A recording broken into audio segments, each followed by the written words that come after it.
অনুপ্রেরণা পেলাম মাঠে নেমে আসার জন্য, তারা ডাক দিলেন যে আপনি মাঠে নেমে আসুন। আমি তাদের কথা সাড়া দিয়ে চলে এলাম মাঠে। এবার দেখি।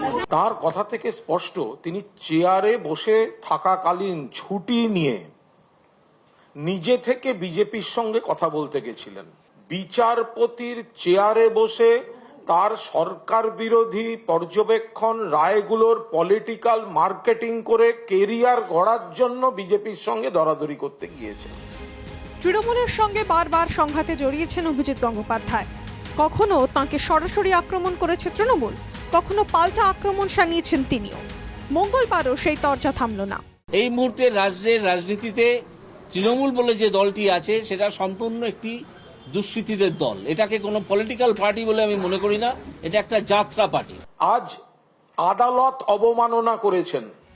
বিচারপতি হিসেবে তাঁর নিরপেক্ষতা নিয়ে যখন প্রশ্ন তুলছে তৃণমূল, তখন মমতা বন্দ্যোপাধ্যায়কে দরাজ সার্টিফিকেট দিলেন অভিজিৎ। তবে অভিষেক বন্দ্যোপাধ্যায়কে কটাক্ষ করলেন তালপাতার সেপাই হিসেবে। দাঁড়ালে দাঁড়াবেন, আমি কি ভয় পালিয়ে যাবো না? যদি আমাকে বিজেপি তার বিরুদ্ধে দাঁড় করায়, আমি কি ভয় পালিয়ে যাব? এবং আমি দেখিয়ে দেবো তার দুর্বৃত্ত দলকে কিভাবে মোকাবিলা করতে হয়। তার একটা পরিষ্কার দুর্বৃত্ত দল আছে ডায়মন্ড হারবারে, তাদের মোকাবিলা করেই তাকে লক্ষ লক্ষ ভোটে হারাবে। মমতা বন্দ্যোপাধ্যায়কে আমি একজন প্রকৃত রাজনীতিবিদ বলে মনে করি। কোন তালপাতার সেপাইকে আমি দুষ্কৃতির বেশি কোনো সম্মান দিতে পারবো না। অভিজিতের সেই তালপাতার সেপাই তথা অভিষেক বন্দ্যোপাধ্যায়ের পাল্টা যুক্তি। উনি তার মানে স্পষ্ট করে বলছেন যে আমি যখন বিচার ব্যবস্থায় বিচারকের চেয়ারে বসে বিভিন্ন শুনানিতে আমার রায় দিয়েছি বা আমার এজলাসে যে সমস্ত ঘটনার শুনানি হয়েছে সেই সময়ে বিজেপি আমার সাথে যোগাযোগে ছিল এবং আমি বিজেপির সাথে যোগাযোগে ছিলাম। বিচারপতির সঙ্গে রাজ্যের শাসক শিবিরের এহেন বাকযুদ্ধ বিরল। বিচারপতি হিসেবে পদত্যাগের পরেও কখনো আইনজীবী তথা তৃণমূল সাংসদ কল্যাণ বন্দ্যোপাধ্যায়ের বিরুদ্ধে সুর চড়াচ্ছেন অভিজিৎ। পাল্টা তাঁর বিরুদ্ধে আদালত অবমাননার দায় তুলছে Trinamool.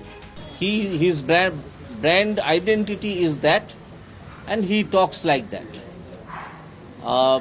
Perhaps he has some problem in his upbringing. I do not know his origin and from which family he comes. আপনি কে? আপনি নিশীথ অধিকারীর জুনিয়র ছিলেন, সিপিএম এর ঘরানায় বড় হয়েছে, সিপিএম এর দয়া দাক্ষিণ্যে বিভিন্ন প্যানেলে ঢুকেছিলেন, সিপিএম এর দাক্ষিণ্যে আপনি এসএসসি লয়ার হয়েছিলেন, দাক্ষিণ্যেও তৈরি। আর আজকে এসে উনি বিজেপিতে চলে গেছেন। উনি আসলে একটি প্রাক্তন খরমুজ বিচারপতি। কথায় বাড়ে কথা, আর বাড়ে রাজনীতিও। রাজ্যের শাসক শিবিরের সঙ্গে মোকাবিলা করার জন্য বিরোধী রাজনৈতিক দলকেই বেছে নিয়েছেন অভিজিৎ। নিজেই বলেছেন সে কথা। অভিজিতের জনভিত্তি প্রবল, সে কথা কম বেশি স্বীকার করে নিয়েছেন রাজনীতিবিদরা। কিন্তু লোকসভার আগে এজলাস ছেড়ে বিচারপতির এভাবে সরাসরি রাজনীতিতে যোগদান কি তৃণমূলের জমি আদপে শক্ত করল?